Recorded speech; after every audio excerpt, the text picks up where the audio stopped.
Maayong buntag kaninyong tanan. Welcome here this morning sa atohang Sunday School time. We are studying the book of Revelation. O na kita halfway na kita sa atong pag-study on chapter 12 o chapter 11. So let us continue our study with the help of God and in His wisdom. Bago kita magsugod, atohang hangyo ng tanan sa pagtindog palihog uban sa atong song leader. Let us praise God and sing Him sa mga lawiton sa pagdaig. Brother Justin, please.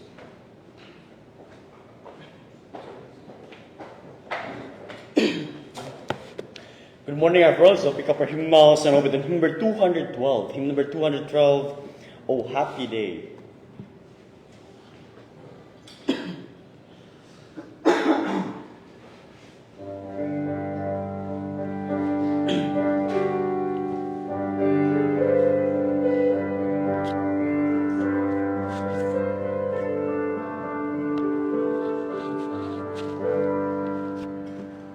Hymn number 212, verse 1 all together. Sing.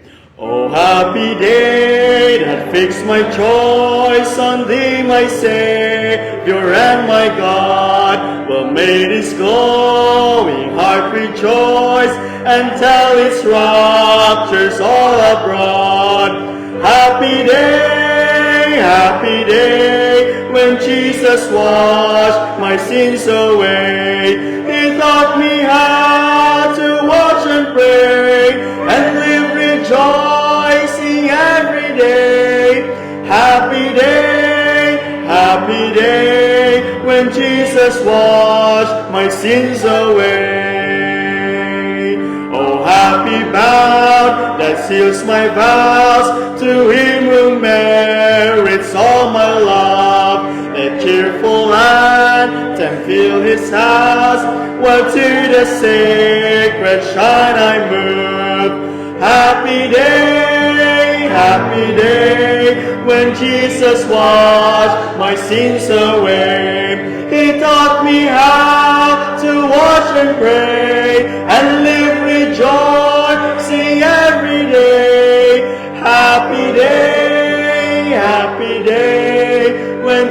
Jesus washed my sins away. On the last verse. Now rest my long divided heart, fix on this blissful, nor even from my Lord depart, with him of every good possess. Happy day, when Jesus washed my sins away. He taught me how to watch and pray, and live rejoicing every day. Happy day, when Jesus washed my sins away. Amen.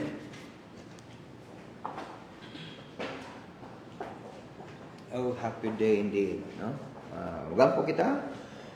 O bala ng mga Diyos, dalay ko ikaw sa among taliwala, sa makausap pa, buot na mo pag hangyon ang imuhang kaalam, gahong presensya, nga magapuno sa among kasing-kasing o sa among huna-huna, nga ang kaalam Ginoo sa pagsabot sa imong balang nga pulong, magatudlo ka na mo sa kinabuhi nga imuhang gikahamutan sa pagdaog Ginoo sa among mga kaluyahon, bisan pa man sa ginatubang namo nga mga pagsulay sa mga butang Ginoo nga amo karon tipigan, ug mo kana ang pagtinguha sa pagsabot ug pagpakaon sa among kalag nga imong buot Ginoo ipaabot nga ni kanamo. Gamitan imong kubos nga alagad sa mga baba, may galitok sa mga pulong, ug niyan may make in humble heart. Fill us today. In Jesus' name I pray. Amen. Mangligod ang tanan palihog and usab padayon kita sa atohang pagkat-on, no? Kining Sunday school oportunidad nato kini siya nga makakat-on, no?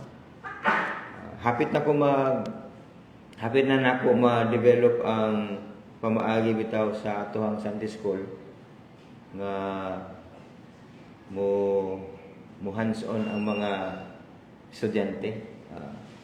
Pero ang tinguha nga maka pakopya kita og Bisaya, no, o English. Gusto mo na Bisaya o English? O Bisaya ba na o Bisayan? Bisaya magud kasagaran natong pagsabot niya na kanang Bisaya nga manok. Bisaya nga Visayan, no? Visayan dialect. Okay? So, balik kita sa atohang lesson, no? Chapter 12 sa Pinadayag. Kabalo mo sa chapter 12, Pinadayag kapitulo 12. Sige una ko nga halfway na kita, sabot niya na nana kita sa tunga-tunga na sa kapitulo. Kaya miabot raman ni sa 22 ka mga kapitulo ang Revelation, di ba? Pila ka kapitulo? 22. Okay, ito nang timanan. Revelation chapter 12 verse number 7 to 17. The Bible says. So, balik-balik kita, napansin niyo? Balik-balik ko na to ang mga verses and topics nga atuhang nasigutan. Pero as we go further, gina-emphasize nato kana siya kung unsay topiko nga atong makabot karon. Okay, karon ang topiko sa kining study nato ang dragon, di ba? Balik ko nato tong dragon. So, the great dragon nga giingon diri sa Biblia, gi-cast out siya, no? Gipalayas siya, so cast out gisalikway, no? Gihagbong, ana. Alright, so basahan na to, chapter 12. Nana mo? There was war in heaven. Ano na sa langit? Okay. Michael and his angels fought against the dragon, and the dragon fought and his angels, and prevailed not. Sino? Kinsang wala nagdaog ang devil, no? Si Lucifer, muning dragon dire. Neither was their place found anymore in heaven. So the great dragon was cast out, and that old serpent called the devil and Satan, which deceiveth the whole world. He was cast out into the earth, and his angels were cast out with him. So, timan natin, naman nato nga, morning panahon nga, si Lucifer, nagrebuilding at diha sa authority sa Ginoo. Kung gusto man sa mahimong Dios, so, gipakigbisugan niya, no? Pero napildi siya. Okay? Ug di gyud siya modaog. And I heard a loud voice saying in heaven, now is come salvation and strength and the kingdom of our God and the power of his Christ. For the accuser of our brethren is cast down, which accused them before our God day and night. Now, sa chapter 12, verse number 7, sa isang nato niya, ang gisgot dere sa verse number 7, o hangtod sa verse number 9, parenthetical gihapon ni siya, ha? Pasabot niya na nahitabo na ni siya. Okay? So, gi-insert na dire, no? Gi-appeal na siya dire, para mas masabtan na to nga ang nature sa yawa, wala siya, ilimitado siya. Di ba? Dili siya ingon nga, gigamhan ka sa yawa. Pero may ingon ta, gigamhan sa yawa, gipunan ka sa yawa, gitintal ka sa yawa. Pero ang garantiya diha nga ang iyang gahom limitado. Wa niyo, tuo mo na nga ang yawa limitado. O basi nagtuo mo nga gamhanan pang yawa kaysa gahom sa Dios. So diri na to may sayran nga kita mismo giingnan sa Dios piyagi sa iyang pulong nga weak o limitado ang iyang gahom. No, limitado ang gahom kay gidaog naman siya, no? Gipildi naman siya. So diri pud nato later on masabtan nga ang kinabuhi nimo isip luwas dili ngadto diha sa pabor sa yawa nga mapildi kaniya. Okay, kun dili napirmahan na ang sertipiko sa kadaugan pa ninyo tungod ni Kristo Jesus. So barang gida, and I heard a voice, a loud voice, no? Sabi na loud, dungog nimong tingog sa imong silingan kay kusog kayo, di ba? Kusog kayo. Saying in heaven, now is come. That is a declaration, di ba? Mga paminaw mo, dapat makadungog yun ang tanan. Gina-emphasize nga ito diha. Now is come salvation and strength, and the kingdom of our God, and the power of his Christ. For the accuser of our brethren is cast down. So medyo akong patasan akong tingog kay mo, manang gilaraw dito sa pulong sa Dios. For the accuser of our brethren is cast down. Kasi ning accuser nga ginaingon dire. So daghan diri mga pangalan bitaw, daghan diri nga mga description, no? Sa yawa, no? Siya si accuser. Siya si dragon, great dragon, di ba? Kana bitaw ano sa ning Bisaya sa accuser, no? Tig akusak. Tama? No? Tig butang-butang o pwede po, no? Kanang tig marites, okay? Medyo gaan-gana na yung tig marites kay patawa ganita pero kani mag-akusa anang pakasadaan ka ba? O, di ba? Ikaw ingon sa yawa. Tanawa na si Job. Iya ka nang tungluhon ba? Iya ka nang dautan, iya kang dumtanan na. Kay mayroon na siya kung nasa sa iyang kahimtang nga ayahay, pero kanang pasakit na si Job. Hindi mo naman ni si Job. Kailan mo kang Job? Ha? Ba mo kailan? Kailan bitaw mo. Pero unsay nahitabo. Building yawa. Di ba? Wa ginya makuha ang iyang tuyo. Okay? So diha ang kadaugan nato diha sa Ginoo kang Kristo Jesus, which accuse them before our God day and night. Grabe na ito. Day and night, good. No?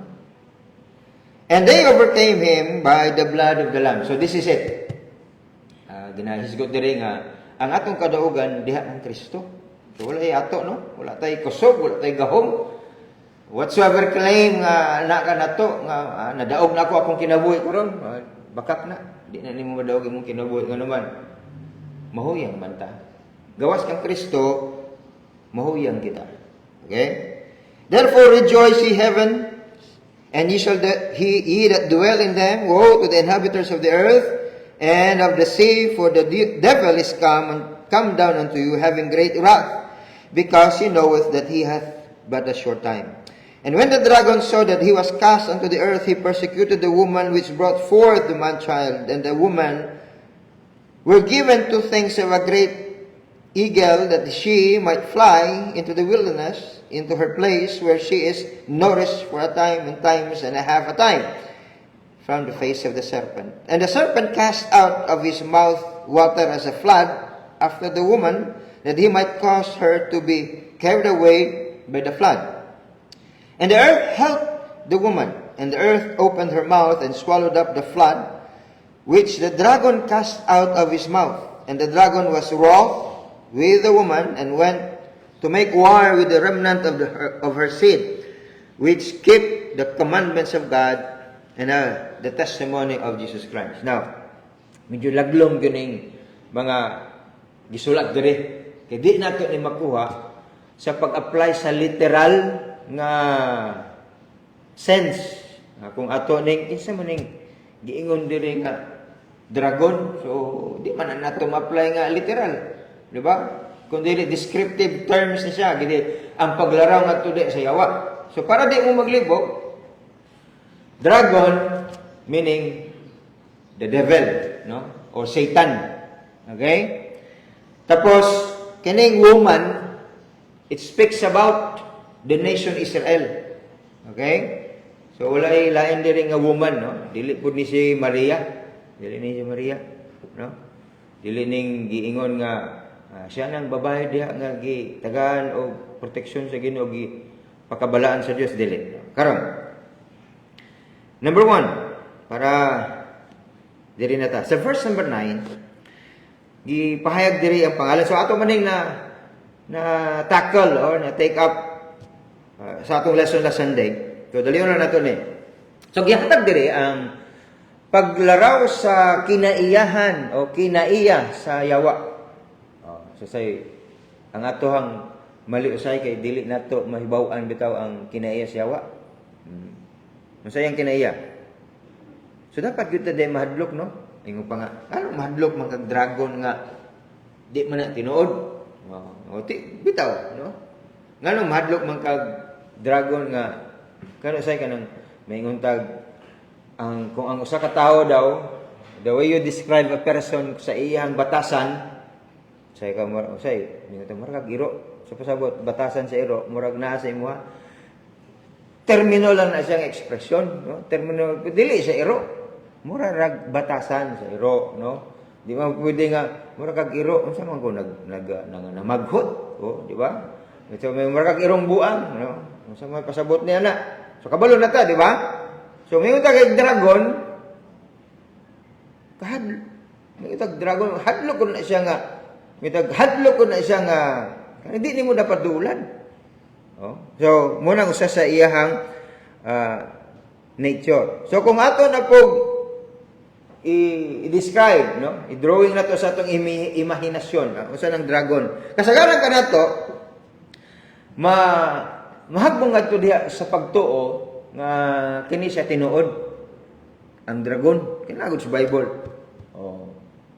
Pero mythical creature ni siya, kay pasabot niya na giimbento ra bitaw sa una-una sa tawo. Okay? Namingot ang dragon nagaangay siya, resembles ba sa usa ka bitin. Hello? Di ba? Mythical symbol sa usa ka bitin nga adunay tiil o nagalakaw. Simbolo gyapon niya, pangina mo, simbolo.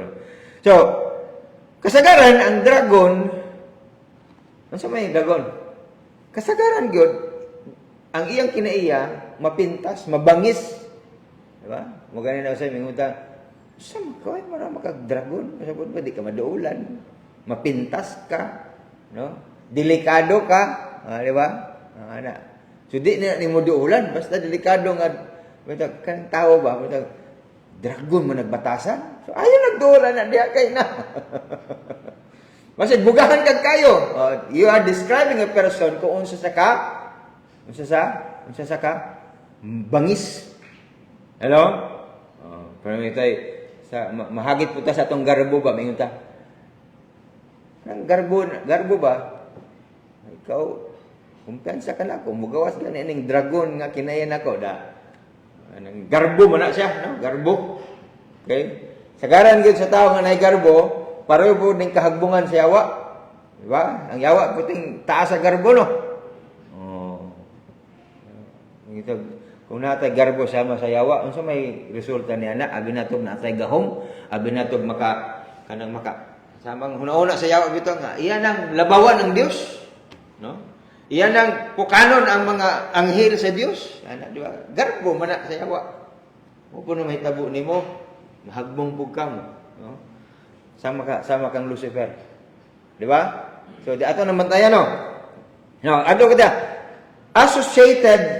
Usually associated inubanan kanunay sa pagkamabangis, sa pay imong makit-an nga mga panghitabo nga ngilad, di ba? Ngilad, no? Brutal, di ba? Unsa man na kita unsa man tong nahitabo nga grabe pud to, tangilad man gito, no? Nay brutality ba? No? Kanang di naman na tao, so yawa god. So that is his description. So gana po yawa. Ay bisa gani siguro imong ilitok ng iyang pangan, no? Di gyud angay. Hello? Di gyud angay tanawa gud kung mapungot ka. Di ba? Tanawa gud ko kanang mapikon ka, masilo ka. Unsa may imong ilitok? Di ba? Diyan na permanente mo ba? No? So, kung mulitaw kag gugma, mulitaw kag pagpailog, mulitaw kag pasensya, paubos, klaro sa Biblia. Yang yawa, dili man mapainubsanon. Kisa man mapainubsanon ang Ginoo. So, diniyos na siya. Di ba? So, isa may daog. Ang uban sa inyo, mutubag ang yawa. Dili, no? So, unsa pa? Ang yawa, inubanan po na sa dili lamang mapintas, no? Kita mo iro nga unsa ba kanang leon sa Bible gina-describe ng yawa isip leon. Bangis man, no? Bangis. Gingon pud siya nga murakag bitin. Yawa gyapon na siya. Gingon pud dire, ingon niya violence. Kanang ganahan kayo kanang gubot ba? Ganahan kag away ba? Ganahan kanang di na ako malitok kanang kinaiya bitaw sa usa ka tawo so mas kanaya sa yawa nga kanang mitog kanang pag-amping ka na kay mga ulay na. Di ba? Marag leon, mutukob na. No? Violente. Violente. See? O, ang yawa kanunay, he aimed for destruction. Di ba? Anong mga kagubot sa mga nasod, mga patad diha, mga gira diha. Hinimuan man na sa yawa. Oh. Then, giingon diri nga, ang dragon, ginagalaraw po diri nga, nagapuyo na sa sangit-ngit. Usay kaning kita, usay kaning pag-drawingon mo sa inyong maestra, pag-drawing mo diha kanang pinaka makahaladlok nga hadlok na may maestra ba? Pupils, sige, students, kuha mo papel, bond paper, drawing mo diha og pinaka hadlok nga creature. So, ingon to ang uban nag-drawing sila kuan ka ng shark. Siguro kita nila sa TV ba kanang shark nga mga una og tao. Ang uban leon kay kita nila to grabe lapa gyud ang uban dito. Ang uban drawing sila bitin, no? Unsa pa? Ang uban daghan lang pang drawing, na ito isa ka bata nga nag-drawing. Sa drawing, sa man yung drawing, di ba? Pa-drawing ko sa inyo hayop. Mga kwan, sa yung drawing? Naong siya mama. Naong siya. Kasi ang iyang nakitaan, ang pinakadlok daw, dili iro. Naong na siyang papa, o sa iyang mama. Oh, naong sa iyang papa, o sa iyang mama. Gabi nga bata na kaya, palang ka, manya yung iro. Di pa sa iyang iro. Di niya duringon ng iro. No? Wala po sa sukat kitag bitin nga. Kuan siya. Gipaak siya. Wala man. No? Wala mo siya kitag leon nga. Para sa iya, realidad. Katawa mo ha. Nakarelate mo? So, ang yawa diri gihilaraw nga violente, no? Then napagani diri nga mugawas daw og mubuga og kayo. Mubuga og kayo. Katawa ko ning description sa yawa. Ato kita sa other names niya bin kanang magpabiling kada sa dragon mo ra di para nato kay naman kay kadaugan kang Kristo. Di ta mahatlok og dragon, pero dapat yung pa atong kagdon ang dragon kung sa yung kinaiya, di nato amiguhon. Hello? Kung na kay makita ni nga mga kinaiya, ikahina. Di ba? Basi day kuan na kanang body na ni Lucifer. So sa ba? Old serpent. No? Old serpent, no? Mano yung tag old serpent, gapasabot na siya nga kini siya. Kaya namlo mo katong nagduol nga to di kang iba. Serpent man to. So yung nga Bible, old serpent, referring to the old tempter. Si ayaw agyapon. So gingan lang isa si old serpent, si dragon. Alright? Now, ikatulo, devil. Devil. Ikapat, Satan. So kining upat nga mga pangalan niya, nagapadayag kani siya kung unsa iyang kinaiya gayon. Yung itag Satan o devil sa gikan na sa pulong Diabolos.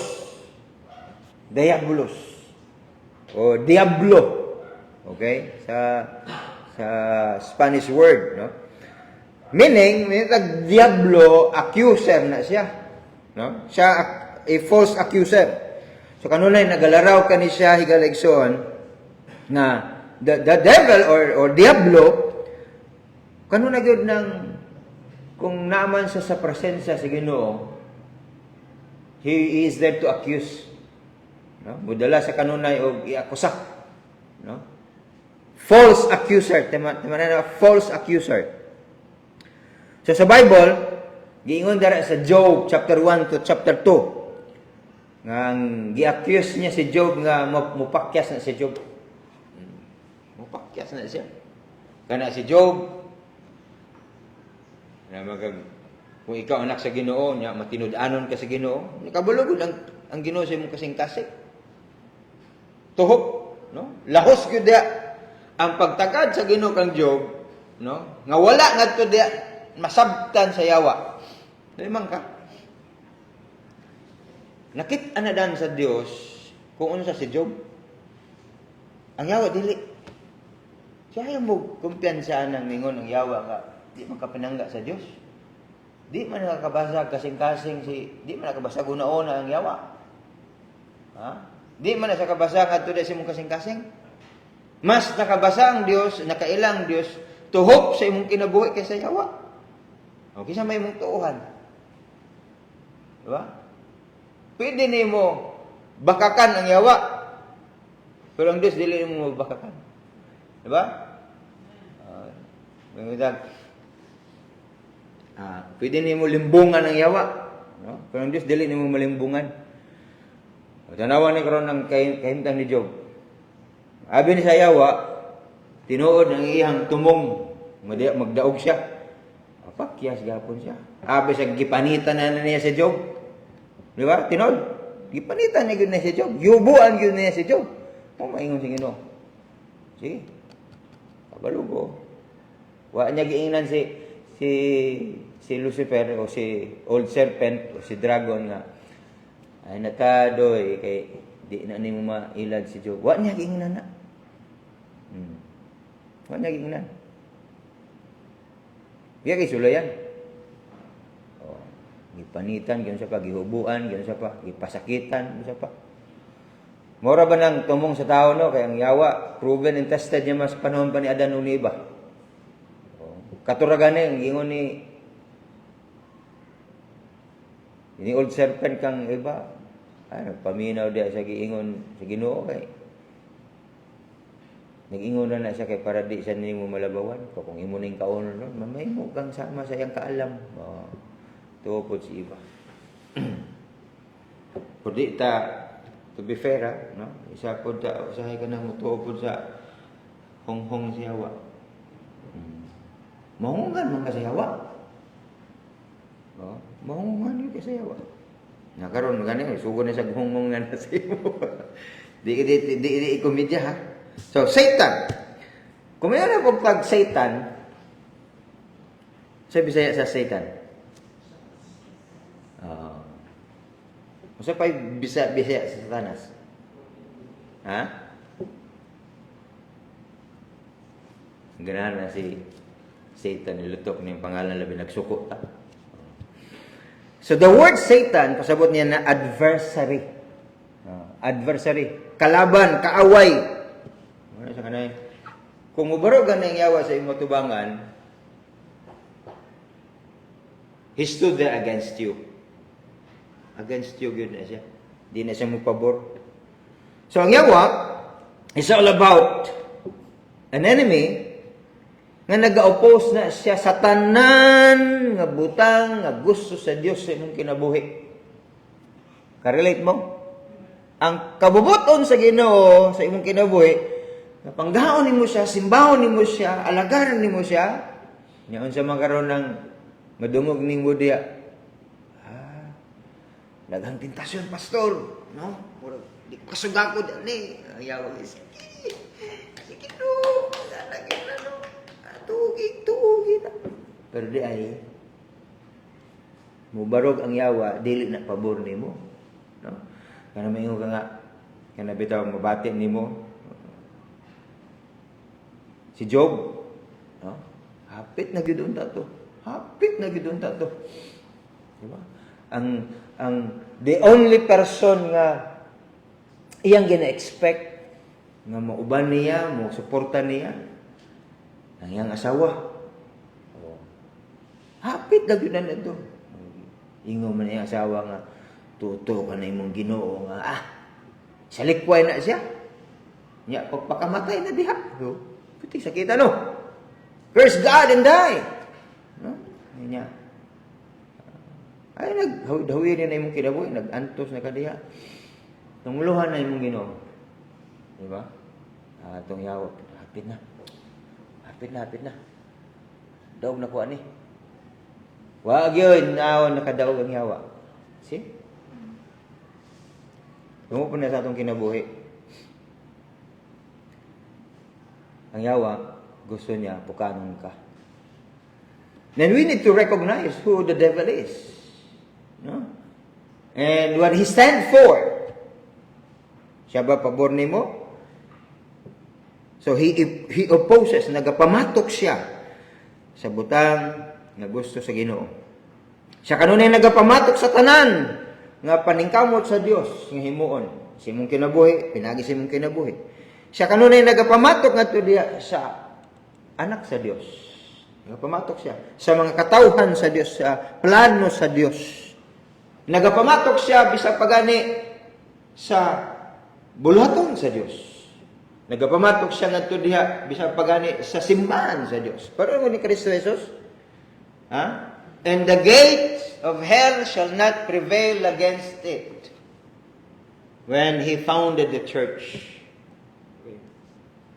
Kabulong Ginoo nga hangtod sa hangtod, dili hangtod sa hangtod sa limitado nga oras mo na naga-double time pud ning yawa kay kabalo siya nga hapit na iyang katapusan. See? So, nagabarog siya, dili na siya mo pabor. Oh, so kung unsa may mga kinaiya nato nga gikan ngadto di sur sa yawa sa sala, dili na makapabor na to, no? Di na makapabor, di gyud na makaganar na to. Tanang yawa, panaminan nato ning ang nature sa yawa ba kay makatabang gyud nato nig daog ngadto diha sa panuway. Makadala gyud ni kadaogan nato diha sa pagdaog kay siya kalaban o kita labanan sa Dios. Okay. Now, may mga description. Sa verse 9, ipadayag diri nga aduna siya'y deception. Kita mo nang pumaagi karon sa kalibutan nga ang tao madani. Deception ba? Kanang may matatag deception, nadaman ko, nalimbungan man ko. O, di ba? Ano man na? Ano malimbungan man ta sa yawa? Kaya wata kabalo sa iyahang pamaagi. Mga naingon sa Ginoo no, nga dapat makabalo kita sa iyahang mga pamaagi. So, ang pulong diri nga gahisgot, earthly deception deceiveth pasabot gina seduce. Oh, di ba? Bitaw. Ako ning paibugon. Ako ning paibugon. Daghang mga butang nga maibog ta. Pag maibog na ganita, mutilaw ta, no? Muambit ta. Ha? Ay, si kwanto murag okay ba to ah?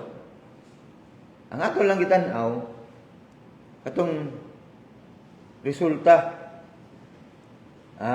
Muna yung tao na may bugon ba? Grabe si, namuti naman. Namuti naman, kanito, perting laguman na ba? Ibog na po ka. Susi-susi po ka. Saan yung sikreto ta? Ano yung sikreto? Kana rete. Himo po kayo mo ha. Butang po kayo mo ha. Naibog lagi ka. Imbes nga mapareho ka nga to dahil siyang dagway. Nawa, noon. Walang kaibog sa tao. Na-take advantage sa kalibutan karon. Di ba? So, who is the author of that? The game changer of that? Ang yawa. Siya gyud kanunay. Deceiveth, to seduce, to lead astray. Kaya na ba mo nang niadto mo sa usa ka lugar tapos nasaag mo? Kaya na mo saag? Wa mo makagisaag? Pasabot niya katuod mo. One time, kita na ko sa social media ba? I-post ito akong kailang 80 years old na. Kailan ako? Kawan na mo kanito sa church sa Iloilo. Nga, nisakay siya o sakyanan, kato nga di pa sayro nga jeep, padulong unta to sa usa ka munisipyo nga atuan niya. Mali man niya nasakyan. Tuwa sa speakers ng munisipyo gidala. Ninanaog siya, sabi niya, pare-pareho siguro dagway sa iyang kanaugan. Naog siya. Nawa naman sa kaadto na. Duha ka siguro kaadlaw nga pangitay siya kay na saag siya. Na-deceive man siya. Manusay ka nan. Magbiyahe ta no? Ato gyud ang timan-an ka ng mga landmarks. Diba para di ta sana saag. No? Usay makaagi kag dalan nga na letter Y ba? Na letter Y. Asa man diri sa walas to? Kay kumadto ko di sa wala, wa ka siguro saag na ka. At po sa to, kasi dili po diha saag na po ka. Na po sa letter Y, na po diri sentro. So you need to situate nga aduna kay mga marka, direction padulong diha. Mo tong nagbiyahe pod may Bukidnon. Ika may maramag. Kung wag kag maramag, duha man nakaagihan diha. Wag kag maramag, padulong kag Davao. Dapat nakay kalikuan nga padulong dito sa kanang overview. Overview. Lahi po to, mo sung talingod, lahi po to. Lampas na ta, marabag na ta. Valencia pa to. Now, wa man namo nabantayan ang katong liko. Kaya lagi na straight mo wa magkikumi kita. Kaya nawili mo magsig tabi. Ang kita na mo sa inyo, Cotabato naman Carmen naman nawa na gyud. Abot na mig isa ka oras subay-subay ato. Oh, kada kibawi. Kaya ang tanong, kibawi, di ba may kibawi dito? Nana po de kibawi dito. Abalik mi. So na-consume mig 2 ka oras. Imbes nga hayag pa mi makauli, nangit-ngitan, may kaing ano man nasaag. Kay sige magmarites. Sige tabi. So dapat dita mo sa mubantay gyud ta, no? Para dita masaag. Because in our life, giingon diri yawa, gihagbong siya diri kay siya ang magdala og pagpanikas, pagpangilad, earthly deception. Kaduha, ipadayag din nga ang gingarian sa langit hath declared. Gidescribe si Satan by the host of heaven as the accuser of our brethren. Munang accuser of our brethren. So wa may laing tumong yawa. Sige sa mayang i-accuse siya kanang mga dili luwas, dili na niya. Wa na siya business over them. No? Maintain na sila diya kay kabalo siya nga nag-assume na siya nga he possesses them. Pero ang aktibo gyud nga ginalihok sa yawa para nimo, para nako. Mo ginang aktibo nga gikabisihan sa yawa, no? Ayaw kayo tag kumpiyansa nga tag busy. Moro nagsama gyud sa atong kabisi. Bisag unsa pa kita busy, kita maabot man gyud sa punto oras sakna nga makapoy ta, di ba? O pahulay sa ta. Di ba? Mitag busy man ko kaning orasa, wa ta ka matagad. Ni pahulay ka, no? Pero di ta pwede mag-busy sa 24 hours a day. Kaya nimo mag-busy 24 hours a day? Unsa marakag buyog gani mutulog man gani pagkainig tugpa sa kabihon, di ba? Pag buntag puting bisiya gyud na nila. Mo gyud tawag nga bzzz, buyog. Pero ang yawa bi mo, di gyud na siya mo pahulay. Di gyud na siya pahulay. Kau tulog ka pero ang yawa di gyud na. Nga nakabisi ang yawa. So throughout all the centuries, all throughout sa iyang panahon nga nasa diri sa kalibutan, munang di na siya mabatay kakapoy. Kay kung adunay Kristohanon anak sa Ginoo nga mapukan niya, mas mo active siya. Gabi ang kalipay. Gabi ang kalipay. Kumbaga gidugangan nato ang iyang gahom ug iyang katungod o iyang authority over us.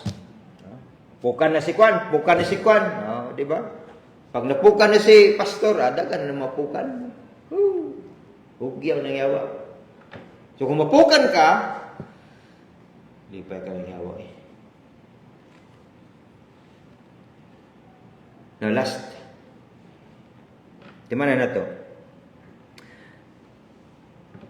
Kaning parenthetical nga discussion here sa chapter 12 verse number 7 to verse number 9. Parenthetical, pasabot niya na.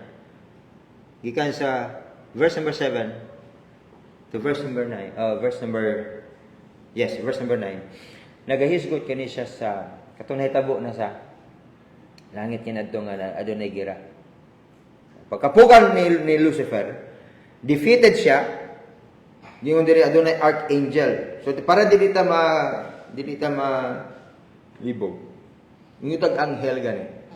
Nay duha ka anghel, messenger types ba o archangel.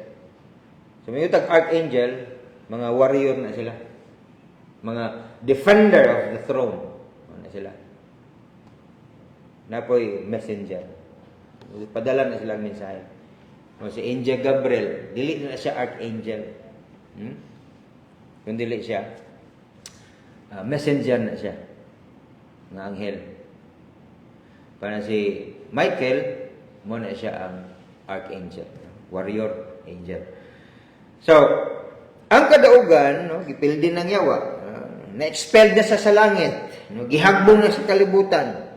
O dugang pa, gihatag pod alang adto kanato ang kadaugan. Pinagi kang Kristo Jesus sa iyang dugo, sa iyang balang nga pulong, o sa pinakatuhog nga gugma sa Dios alang kanimo alang kanako. Ayaw jud mo kawalag pag-asay galagson. Sa pagtuo padayon nga ang Dios tuhop nga nagigugma nimo, tuhop nga nagdaog nimo, pinagi siyang dugo, tuhop nga naghatag kanimo og padayon nga kadaugan tungod ang iyang pulo hangtod karon ug hangtod sa kanturan nagapadayon. So, gilangkat ng yawa, ipadayag kung unsa gayud sa. So, every one of us are fully aware kung unsa ang signature move sa yawa. Ayaw mo padaog niya. So, when the dragon, nagsamot na gyud siya ka, abi niyo, kung unsa siya ka bangis dito sa langit niya, gipukan siya sa yawa, gipukan ng yawa. Pag-abot diri sa kalibutan, nagsamot ang iyang kabangis. Alam mo kana? Grabe ang kabangis. Abi ba nato, napil din na siya, mukha na siya mo, medyo kalma na siya ba?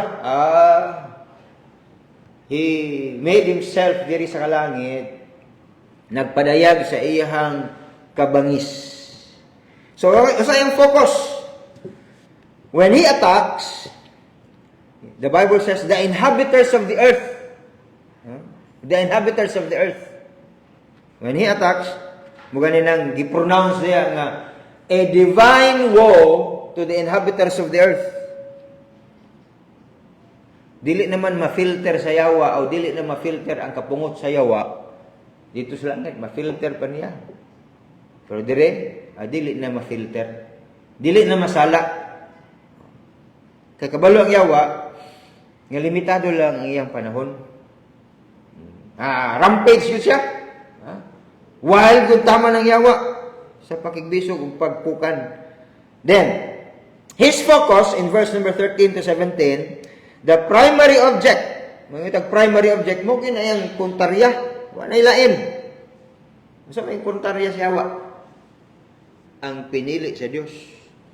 Maliban nato, maliban nimo nga giluwas sa Dios. Napay mga pinili sa Ginoo, nasod nga pili sa Ginoo, mga katawang nga pili sa Dios. Mga Hudiyo, no? So kad pa kanadto, mao ginang puntarya sa yawa ang mga Hudiyo. Ang pinili nga tao kaliwat sa Dios. O tanaw mo karon ng Israel. Kung ato lang, if you try to understand and study the history of this nation, grabe ang ilang kaagi. Kaya mo nang puntarya sa yawa, kaya naman dili sila sa kalibutan. But still, kita nato ang divine protection sa Ginoo nga nagpanalipod nga na kanila. Padayon ka na gihapon, higa lagi son. May mga nasod na nga grabe, superpower no, ang mga nasod. Di ba? May their advanced technology to make war and to engage sa klase-klase lang nga pagkagira. Tingong tanawan na sila yung mga bomba, na sila yung mga chemical weapon, no? Pinapaagin na sa bomba, no? Ang tod karon, sige gihapon nilang atake ng Israel, kay mo maginang tumong sa yawa. Hello? Nga pukaron pulboson na siya. There was once a time nga hapit na mga hurot ng ilang kaliwat, an attempt, no? An attempt nga punggan nga to di ang plano sa Dios, kung nagawas gapon, di na mapunggan. Nagawas si Kristo Jesus. No? Ang nasod nga Israel later on gusto na papason sa mapa, no? Daghan nga mga nasod nga nagahingabot niya nagigamit sa yawa to attack, focus on the dragon's attack. All right? Time will not permit us, so we come to the bottom of our lesson here. So, next chapter is chapter 13. We will further study. Kay kining chapter 12, parenthetical ni siya ha. Dili ni siya mo ang order of events sa tribulation period. So, pag-abot niya sa chapter 13, 14, 15 step, ano na po study about parenthetical explanation. Now, time will not permit us. Madungog na to, nakatunan na to kining mga butang. And if we will just allow the devil to ruin us, kita gyud ang hinungdan. Ayaw mo dwell sa konsepto nga huyang magyud ko. nagpakahuyang ka. Di ba? Natintan magyud ko. The Bible completely reminded us that temptation is not sin, but yielding to temptation, that is our destruction. And that is the devil's work. Amen? So, dalaygon ng Dios, nagapasalamat kita sa iyang kusog ug gahom na dili lamang kita giluwas niya, kundi kita giampingan po kita sa Ginoo diay. No? So, aron nga ma-enjoy nato completely ang benefits sa proteksyon sa Ginoo, pagpanalipod sa Ginoo, duol ta niya permanente. Ha? Di kita permanente. Ayaw kita pagpadala nga ito diha sa imong madungog sa kalibutan. Salig yun sa Ginoo. It is only faith. Balik kita po dito. That will lead us a life of faith. A life of faith. A life of faith and obedience. Ginong Dios, ug langit nun namong amahan. Daghang salamat sa makausap pa nga imong pulong. Nagabansay ka namo. Nagapahimangno ka namo. Nagatudlo ka namo, nagabadlong ka namo, Dios. Sa kinabuhi nga dili angay. Ngana sa imong tubangan ug sa imong kabubuton. That only the devil paningkamot nini sa imong kapukan, sa imong Ginoong pagkahagbong. Apan kami buot nga magatugyan nga na kanimo ug nagaangkon sa kadaugan nga imo nang gihatag alang kanamo. Kini amo gilampo sa ngalan ni Kristo Jesus sa Ginoo manuluwas. Amen. Amen.